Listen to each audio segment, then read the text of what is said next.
We're hearing from a tax policy expert tonight on whether changing North Dakota's state income tax is a good idea. Last week, we reported the Relief for All tax plan would replace the state's individual income tax rate with a single lower flat tax. The initiative for the proposed flat tax would save North Dakota taxpayers an estimated $250 million every year and eliminate the individual income tax burden altogether for nearly 60% of the state's taxpayers. This comes at a time when oil and gas tax revenue is so high that it would offset the revenue lost by cutting income taxes. Josh Meny spoke with a tax policy expert who says this is exactly the right way to use our oil and gas tax revenue to diversify our economic base so that we are not so reliant on oil as we lead local.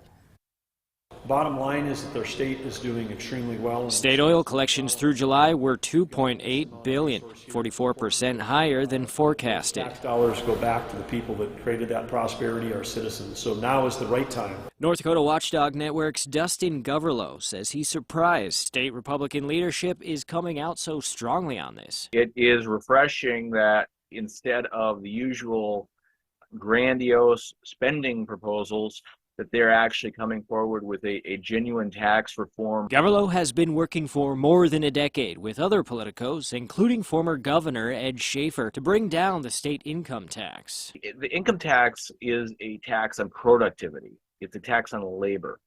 That's not necessarily the most fair way to do it, in my opinion. Goverlow is in favor of taxing consumption rather than income. We want to promote the idea that North Dakota is a place that we are not going to punish you for making more money.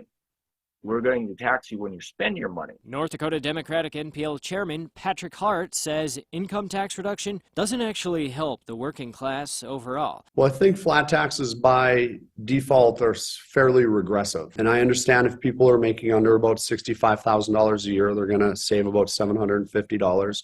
However, people making $1 million a year are going to save around $12,000. So obviously, this is tilted to give the savings to the people at the top. Hart also believes the tax plan is too dependent on oil and gas prices. I know the oil extraction tax is up based on the current price, but what we learned back then is that our budget on the state level is too dependent on commodities.